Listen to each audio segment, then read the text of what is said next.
Hi, everybody, and welcome. We are delighted to have you with us this afternoon for a terrific session about how to interview and go through the interview process during your MBA application. My name is Judith Hodara, and I'm here with you from Fortuna Admissions. I am so excited to be joined today by two of our stellar team members, Emma, who is with us all the way from London, and Lisa Bevill, who is joining us usually from Madrid, but today she is with us from California. And I myself live outside of Philadelphia. So welcome to everybody. So happy to be partnering with the GMAT Club on this terrific event. And we hope that you'll join us for other events throughout the course of the season as well. So a special shout out to our friends at GMAT Club for making this possible. We're going to do a little bit of a webinar. And so we have a small deck that we'd like to present to you. And then we're going to sort of be going through different parts of the interview process, looking at the video interview, really what are the adcom looking for, how to prepare for any of these pieces of the process, and finally, how to prepare for the one-on-one. So again, with me today are Emma Bond and Lisa Bevill, and really happy. You can see on the screen a little bit about their fabulous backgrounds, and it's always a pleasure to spend time with them. So without further ado, I think we're going to jump in and tell you a little bit about Fortuna, which we can do on the next slide. Fortuna was founded a number of years ago by myself and members of some of the M7 schools, including Caroline D'Arte Edwards from INSEAD and Matt Simmons, who had previously been with the QS Tours and a very well-known journalist in the MBA admissions and industry space. So the three of us got together and put together what we like to think of as a dream team of individuals working with students all over the world to help them prepare for their applications. And if we go on to the next slide, we can show you a little bit about what that looks like. Abhijit, terrific. So we've got 40 former gatekeepers to the world's top business schools. We would love to speak with you. We do free consultations every single day of the week. And I think with our team, we cover all time zones. So please sign up at fortunaadmissions.com. Would love to have you with us. And so what we're going to do now is jump ahead and jump into our session with the first slide, looking at what we're going to be handling today. So again, just a little bit about us. You can, Emma and Lisa are in front of us, and Abhijit, we can go right into the presentation. Thank you. So Emma, can you talk a little bit about the video interview? If you don't mind, because there's such a wide range of schools out there, can you talk about what is it and why is it important? And Lisa, certainly, please feel free to jump in with any comments. I also know that we have some questions that are going to be coming in. Please feel free to email us your comments and questions, or I should say, don't email us, use the comment section of your screen, and we'll be able to get to them throughout the course of the next 45 minutes. So back to you, Emma. Tell us about the video interview. Hi, Judith. Well, I'm thrilled to be here today because actually over the last couple of years, the video interview has become one of my favorite parts of the admissions process. It's not something that was around back in the day when I was at London Business School, but over the past sort of, I guess it's probably going back about 5 years or so now, it's become actually quite a commonplace facet of the admissions process. So what is it? It's a pre-recorded interview, usually conducted on the Carer Talent platform, and it involves either preset questions by a specific school or questions from a randomized bank that you are given, to which you then have to record a timed response. So it's something that does, I really enjoy working with my clients to prepare them for it, but it can really be quite daunting to people who haven't experienced this before. You are speaking directly to a camera, not actually a person. You don't know what questions you're going to get for the most part. And it's something that really does sort of strike fear into people's hearts from time to time. But, this is one of the reasons we're doing this session today, is to try and show people that actually there are ways that you can prepare for it, ways that you can really nail it. And actually, when it's done well, it adds an enormous amount of value to your application. So it was introduced as I say, several years ago, there are increasing number of admissions committees who actually use this as a part of the selection process. It runs at different times in the process. So if I use two of the schools that I work with quite often, so London Business School and INSEAD actually ask you to do the video interview prior to the face-to-face interview. So it's done as and when you submit your application. London Business School sees that as a sort of additional barrier to entry. So they actually don't ask you to do it until you've been shortlisted for interview. Mm-hmm. So schools use it at different parts of the pipeline in terms of admissions. But overall, it's something that will help the adcoms get to know you better. And that's really why it matters. It lifts you off the page. So it helps the admissions committee work out what kind of communicator you are, whether you are likely to be a good fit for the program. You know, can you command attention when you're sort of speaking? Can you structure your thoughts? And do you have charisma and presence? And that for me is probably the most important part of the video interview. It's how you conduct yourself. Can you stand up there? You know, can they see you in 5 years' time standing up and facing a board and answering questions that are thrown at you? So it really is quite an interesting facet of the process, and something that's becoming more and more popular. And it's also the first opportunity that the adcom really gets to see your personality, so to kind of understand who you are. So done well, it really can make the application come alive. Great. And I know that we're going to be talking a little bit later on about the best setup for that and sort of how to, really come across the screen. And again, this has definitely been growing, as we all know, in the past number of years and especially, I think more and more schools were adopting it. And then certainly because of COVID, it's just almost become everybody's doing it. It's a great way to get to know the students. And to have them, once you kind of get over the initial jitters, I think of, oh my gosh, this is being recorded. It's a great way to come across on screen. Lisa, tell us a little bit from your perspective, if you can, why do you think it matters? Okay. So building on what Emma said, it's a great introduction. I agree. I think it's a fantastic part of the admissions process. And while applicants often feel that this is daunting, scary, nerve-wracking, it's really an opportunity to shine. And so when you see this as an opportunity, then you're able to bring your best out. So first of all, the perspective on how you approach the video interview is really important.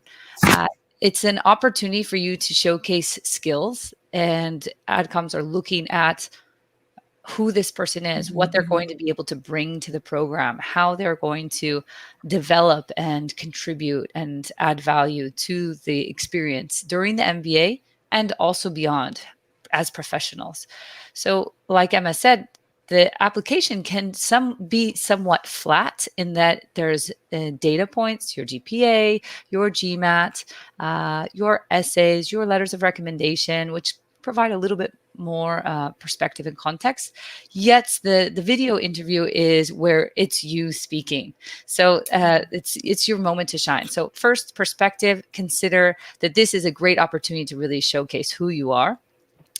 And then as a skill, once you're doing that, the adcoms are really looking for how you can structure an argument with very little prep time. So the idea is that the questions are to be a bit of a surprise. It's not a standard. They don't send out the questions in advance. It's not something that you are to script. It's how you're able to process the question and quickly structure a coherent response that's being recorded. Now we work in Zoom, and now luckily everyone's working in Zoom very often, so we're getting more used to the video. But that aspect of not having any feedback and just speaking to a camera sets people off. So you need to practice that. And then consider how you quickly structure and really provide a coherent response that aligns with your values and your themes of the application is really important. And that's sort of like we're talking also about, Lisa, you're going to be talking in the next slide, Abhijit, about what are the adcom really testing? And that's sort of what you're getting at, is that ability to come across, to be succinct and personable. Absolutely. So the worst that can happen in a video interview is that you fall apart. so that you just actually absolutely blank. So it is something that needs to be prepared and needs to be practiced and trained. And the idea is that you're having a conversation, whether or not you feel that way because it's a recorded video, you're having a conversation. You're sharing in a personable way with the adcom your thoughts and your communication. So it'd be the same as if a professor asked you in class, cold call, Lisa, how do you feel about the case we just read? And you need to be prepared and structure that argument. Now, maybe you weren't expecting that question. And in the video interview, you might not be expecting a specific question, yet you need to take a moment, gain composure, structure your thoughts, and communicate coherently a response that also aligns with who you are. And Emma, do you feel, if you could kind of think about that as well, what do you, in your experiences also as a member of the admissions team, what do you feel like that they're really trying to get out of this engagement? Because some people would say it's over scripted, you're over rehearsed, you know, you're not engaged, like there's no, how do I explain this? There's no like human interaction on it. You're talking to a screen. So what do you think that the adcom is really trying to like elucidate? So I think that in itself is actually a skill. And actually there are some schools that do preset questions. So LBS actually has a preset question every year, which sort of does need to be, I advise my clients not to script it, but to have sort of bullet points that they will run off so that it doesn't come across as over prepared. But within that question, you know, the school are really looking for you to come across very clearly on why you want LBS and why you want an MBA. And a lot of schools are sort of, that's the underneath information that they're trying to get at. But I think another thing that's really important, in addition to kind of structure and being able to compose yourself and make sure you don't get flustered and fall apart, like Lisa said, is also energy levels. So I have such a vast range of energy with my client base. I have some people that are much more laid back and chilled, and I have some people that are really energetic. And depending on their kind of natural personality, one of the things I work with my clients is to say to them, look, when you get into this sort of video interview situation, you're going to, if you are someone who's sort of naturally quite energetic and hyped up, you're going to have nerves on top of that. So those clients, I say, go and do a bit of meditation before you do your interview. And then the people that are really kind of chilled out and laid back, I'm like, actually, video can suck out your energy. So you're the kind of person that really needs to get the energy levels up. So to them, I'm like, go and do star jumps, have a strong coffee, you know. So it's a matter of trying to put your best self across within the limitations. And there are limitations of that sort of atmosphere that that a video platform sort of imposes on you. But I feel like we should add a video to our site of like people doing star jumps and things like that, or meditating. Maybe we should have a Fortuna meditating app, because it's really true. You know, you become whoever you are. That like intensifies so much over video. And so, Judith, you said something about it not being human, but the funny thing is that the adcom is really wanting to see your human side. Yes. So while it's not a human context per se, you're not interacting with a human, they are actually looking to see who you are as a person. So that's important to keep in mind, that they want to get to know you and they want to see who you are.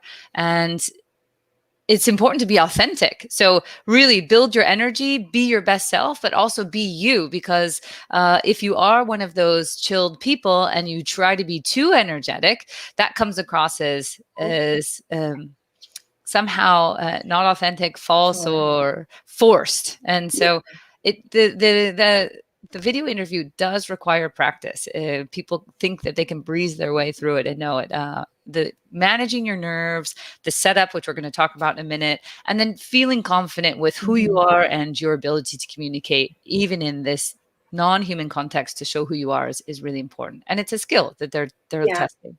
There's just one more thing also I wanted to add, was that for schools where the admissions committee doesn't actually see you in person, so the schools that use alumni or whoever to do the face-to-face interviews, I say face-to-face loosely because obviously there's not been a lot of face-to-face over the last couple of years, but for the schools that use alumni, this video interview is actually maybe the only time that they get to see you in person and to see how you present yourself and how you come across. So in that respect, it's actually even more important. So it does have a lot of value, and it does, done well, it can add a lot of weight to your application.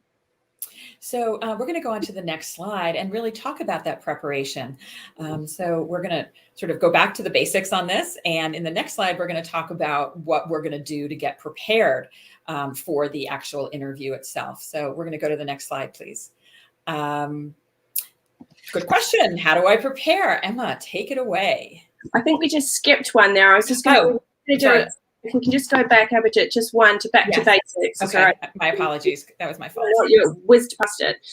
So I'll talk about that anyway, because there are some things that are really important to get right actually before you get down to doing your recording. One is lighting. So when I was preparing for this webinar, I was thinking, am I breaking all my rules that I'm talking about in terms of, colors that you should wear and lighting that you should have? So generally speaking, make sure that your face is really well lit. So it's important that the person who's looking at the video afterwards gets to see your expression. They can see you smiling. Do not do what I'm doing right now. I am like, I apologize, but do what Emma is doing, because you can actually see her face. I'm actually facing a window, so I have natural light. But if that's not possible for you, I think you can actually buy ring lights that clip onto your laptop screen now. So they just clip on the top. You can't see them, and it means that you have a nice, usually get a warm light one that shines on your face, and it just means that we can see you if we are looking at the video interview. In terms of what you wear, so solid colors are normally best. I'm looking again. Are we all wearing solid colors? People are. Very dark colors can sometimes be somber. White, which I'm actually wearing, can sometimes flare a bit. So I'm wearing a nice sort of muted cardigan over the top to try and tone it down. But generally stay away from really strong patterns or spots or stripes or anything too geometric, because that can go a bit psychedelic sometimes on the screen, and we don't want to be sort of drawing attention away from you as a person. One of the things for me that's actually really important is background. Again, I'm like thinking behind me if I got too much pressure. But I actually do an awful lot of reviewing of video interviews, not for Fortuna, but with another school that I do some consulting work for occasionally. And it's not MBA programs, it's for MSc programs. But I have literally lost count of the times where I've watched people's pre-recorded interviews, and in the background they have a bunk bed and they have dirty laundry hanging over the side of the bunk. Oh my goodness. A no-no. Your background should be clear of clutter as much as possible. And if you can't do it, and if you're in a student sort of area or somewhere that's quite cramped, just try and have it sort of blank, or hang a sheet or do something so that you're not, you don't have all your lifestyle sort of surrounding you behind you.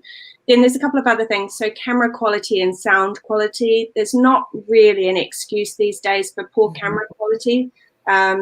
Most sort of modern computers and laptops have a really good camera built in. But if you are in the unfortunate situation where yours is not up to spec, then really it's better for the purposes of the video interview to borrow somebody's laptop and use that, because it really does make a difference to see a nice crisp, clear vision of you, as opposed to sort of blurry, faded out with poor sound quality. Use a mic, speakers, headphones if you need to. And then also, practice this.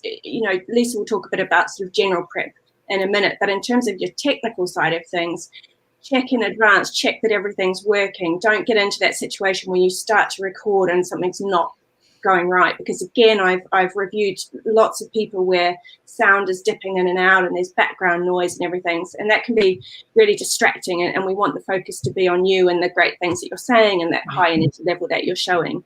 And I guess the other thing is maintain eye contact as much as possible. So one of the things I say to my clients sometimes is actually you can put post-it notes around the back of the screen, but don't look at them too directly all the way through, and then lock your door and make sure that no one's going to come and disturb you in the middle of your interview. I think everybody's seen that clip, that wonderful clip. Oh, that guy. I love that guy. Hey, Emma, can I ask you a question? Do you look at the camera? I'm so glad I'm talking to you now. Do you look at the camera or do you look at the person? I never know what to do, and I always feel like I look like I'm not paying attention. I look at the camera. Okay, that is so hard, because the person is maybe not there. Wow. No, it's totally hard. And when I practice these video interviews with my clients, I actually turn my camera off and I tell them, you have to look at the little green dot, because that's all you get to look at. Okay. And it's really obvious, again, when I'm reviewing these and people don't know where their camera is. So they might do the whole interview and they're looking up here and I'm going, no, your camera's over here. So yeah, so work that out. And again, practice with someone and practice yourself, record yourself and see how it looks afterwards. But yeah, all those little things, they make such a difference to the end result. Lisa, do you have anything about back to basics before we move on to the actual prep? So there were two questions. One is about the background and the other is about the audio. So Yes. I have my trusty audio.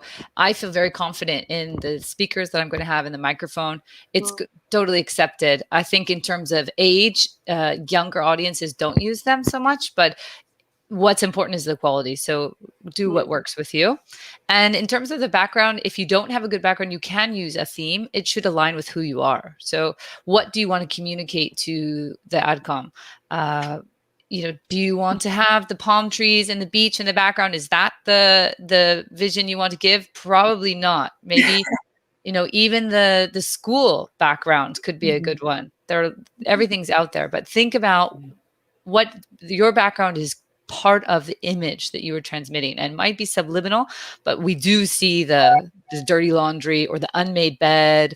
I have a white wall. I prefer the real background as opposed to an image background just because of my headphones. But so your whole setup is really important. It's something that you should consider, and you want to focus on the moment and managing your emotions and your communications, not on, is someone going to walk in? Are my headphones working? So that's the prep that you can do in advance. It's fully under your control so that you can really be focused and concentrated in the moment. And one thing I want to add for those of you, if you're using Zoom or you're using any of the other, Kira, is sometimes a background can be really heavy when it's running. So if it's going to disrupt, don't forget, if it's going to disrupt your connectivity in any way, if you're coming from a place where the connectivity is like, go with a white wall, please. Because the worst thing is when you cut out, and I've had this happen before, just because there's too much going on, you know what I'm talking about, like running underneath your actual engagement. And there is, Jose, the question is, there's a preference for headphones or earphones. I'm going to jump in and say, I don't believe that there is. You just want to make sure that you're clear. You can see that I'm wearing fake iPhone earplugs, which I'm very comfortable wearing them, but I also have always seen Lisa wearing this, and Lisa does a ton of these as well. So, I get a few chuckles every now and then, but I feel really good. I know that my sound is good. I can hear really well, and that I can control the camera mic. So I have a great pair. I travel with these and everything. I would just sorry, Judith, just one more thing about the background theme. Personally, I'm not a fan of those because I have yet to see one done well where there's not a bit of blur around the head, and when you move, you get that blur, and it's very obvious it's a background theme. Personally, for me, I think I leave them to my kids. I know you can get nice office ones, like Lisa said, perhaps not the beach. So if needs must, use them. But my personal preference is to steer away and just go with your natural background if you need to. Just make sure it's tidy. So we're going to go to the next slide, and we're going to actually talk with Emma about how to prepare. So Emma, do you want to sort of give us some of your top tips about how to get ready for this video interview? Sure.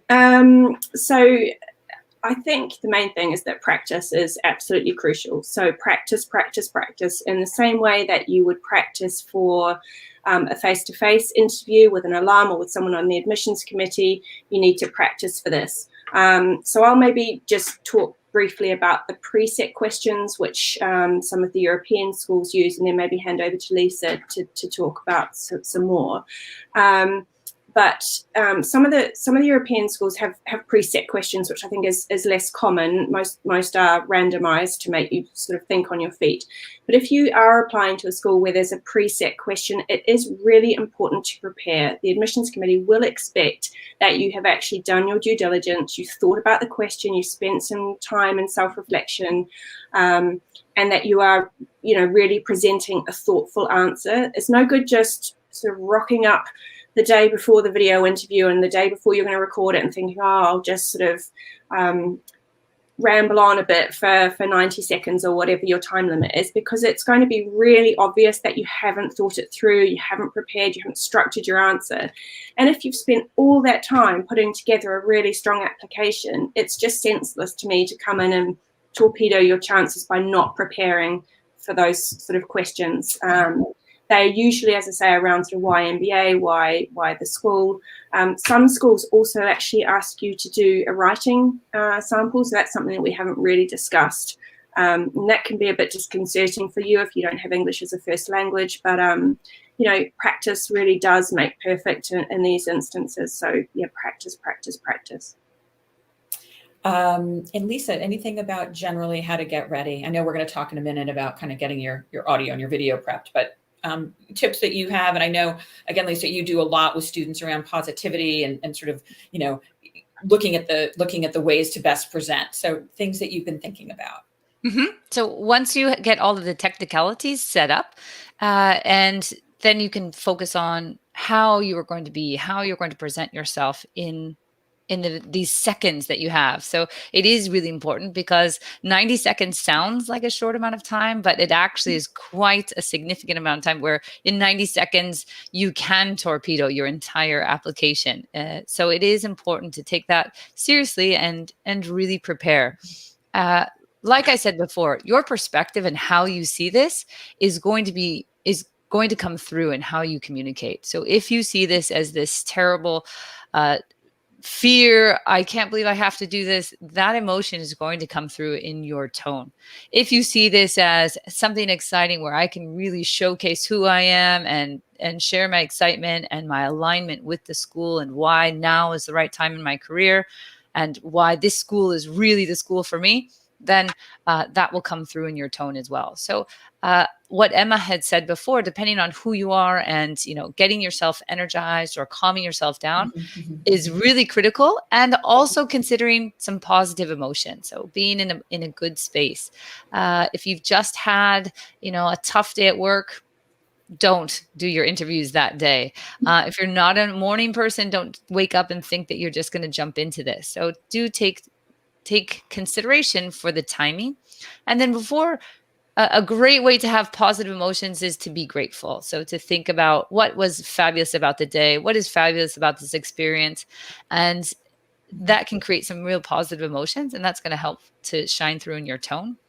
And another is envision yourself at the school, and that will bring about the excitement, the smiles.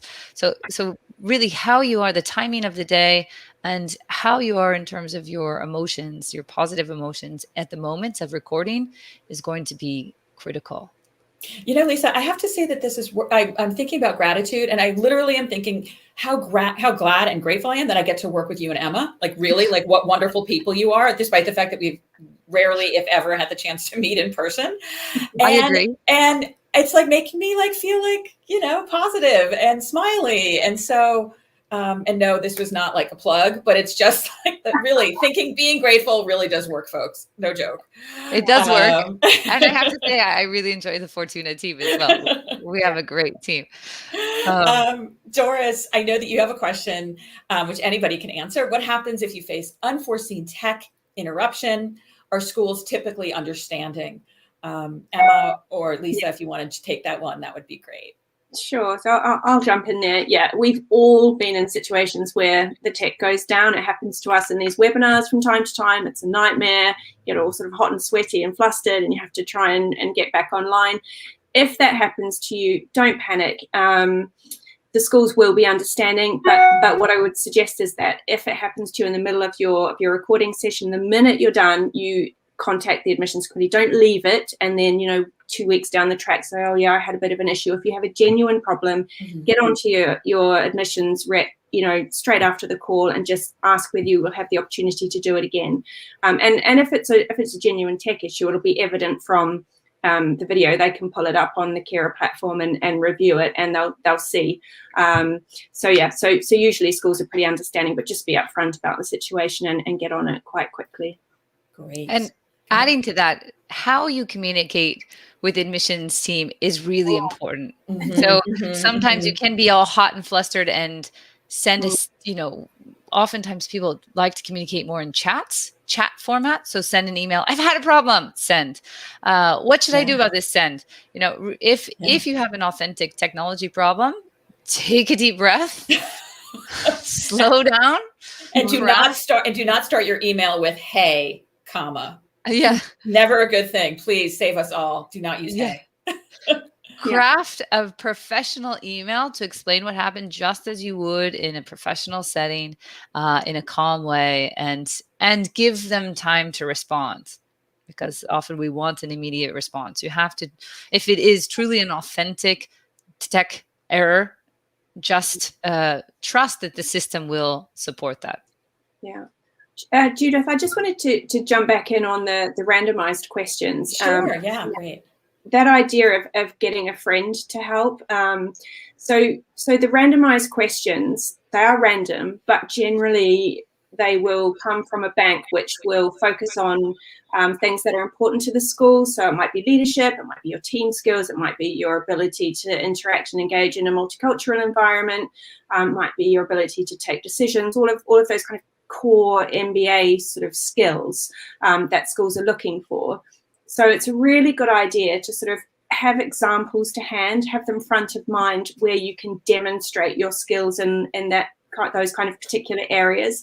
And often, if you have a good example, you can actually use that example for 5 or 6 questions that might crop up around leadership, or 5 or 6 questions that might crop up around when you faced a difficult decision, or that kind of thing. So getting together with a friend and getting them to fire questions at you and having to answer them in the 90 seconds is really, really good practice for the actual recorded session. And also don't forget that usually you can go on and practice. The schools will allocate you time to go on and practice. Mm-hmm. But once you push record, once you start, you're not allowed to turn off and start again. So that's also something to remember, that once you go, you're in and you can't back out. Go ahead, can Lisa. I just add? Yeah, of course, please.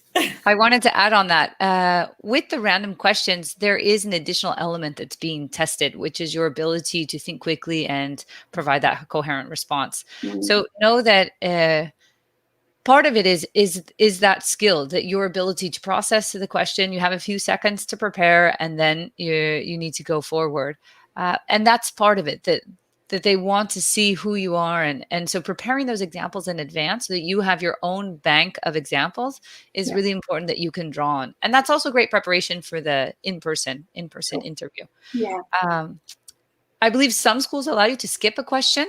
I just want to let you know that is also recorded. So if you do skip a question, the school is seeing the question that you're skipping. And I know that your behavior in the interview is also considered as your decision making. So I've seen some really extreme cases of people skipping too many, that almost is, let me go around and get the whole bank of questions and then decide which one I want. And that's not well seen. So if you really feel that that's a question you just don't know how to answer and you have the opportunity to skip, maybe one skip is great, but really try to be prepared and give your best response, and understand that element of surprise of the random questions is part of the process, and it's part of what the adcom is looking for, to see how well you can respond without preparation.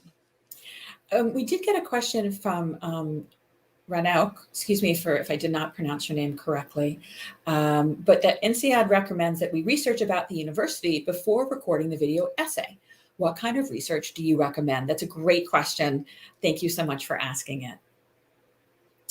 All right, so I'm going to jump in there and say Please. That if you get to the point of the video essay and you haven't researched INSEAD, then there is something wrong. So okay. So absolutely, you should definitely research university before the video essay. But when we work with clients, the research starts way before that. When you are first choosing your school, when you're working out whether it's somewhere you want to spend a year for INSEAD or 2 years if it's a longer program, whether it's somewhere where you think that you will fit with the cohort and you will be able to engage, and it has a curriculum that fits with your career goals, and it has students who you feel that you know are like-minded and are interested in the same kind of areas, but also give you that diversity of thought that you might be seeking. So there are a ton of ways you can research schools. Yes, you can scour the website, but the trouble with that, you know, looking at sort of marketing collateral, you tend to end up just spouting what the school already knows, because they're the ones that have put that out there in the first place. So often the best way to research is to engage with students and alumni and really talk to them and understand what their experience was like, find out from them how they feel about the school, what the school's sort of intrinsic values are. So INSEAD, obviously, if you're applying to INSEAD, then you know that it has the 4 pillars, and it's an incredibly global community, and that everybody that ends up at that school has either had exposure or is yearning to get that sort of global understanding and work in a properly global environment within multinational teams. So yeah, definitely you should be doing your research. From my point of view, it should start much earlier than that. But if you are lagging a bit behind, before you get on and do this pre-recorded video essay, it's really, really crucial that you speak to as many people as you can and really try and get that depth of understanding of what the program is all about. Lisa, anything to add on that point? So that's a really great point about the timing, that the research should be done in advance. And oftentimes applicants feel that an MBA, let's say a European MBA, is a European MBA.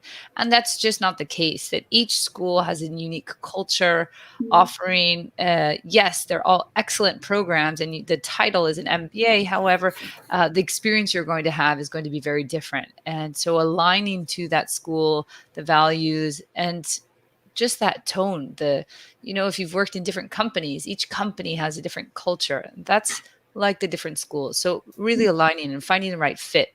The admissions process is two-way, that the school is deciding on if you're the right caliber and fit for the school, but you as well. And you are going to be successful at a program where you really align with the culture and feel that it's a place that you can thrive. So the research and the prep, the website is one, but there are so many different other resources, such as students, alums, the GMAT club, different forums. So consider getting a more in-depth appreciation of the school, the culture, and then showcasing how you align with that school. Thank you. These are beautiful answers and so helpful. And I hope that it's, for our audience watching, I hope that you're getting a lot of information out of this. I certainly am. And it's always good to sort of, think about these questions, address them before they come up, because, with any luck, everybody on this call will be doing some video interviews coming up soon. Pradeep, we're not able to answer that questions about the MBA right now, but we're happy to speak with you. If you'd like to send us a note and ask for a free consultation, somebody on our team would be delighted to answer whatever questions you have about your admissibility and your prospect. Again, we are so happy to have spent some time with you this morning. Feel free to reach out to us at fortunaadmissions.com. I can also highly recommend that if you are being selected for a video interview, you can speak with either Lisa or Emma to get ready for that big event. They are experts, and they are joined by a number of other team members who are really eager to support you during your candidacy. Many thanks again to GMAT Club. We are doing a series of programs with GMAT Club over the coming weeks. Delighted to have you with us. So actually next week, same time on Thursday, we hope that you'll join us. Abhijit, it's always a pleasure to work with you, and wonderful to see Emma and Lisa again. Be in touch. Please feel free to reach out to us, everyone, and have a great rest of your day. Thank you. Bye-bye. Thank you. Bye-bye. Bye.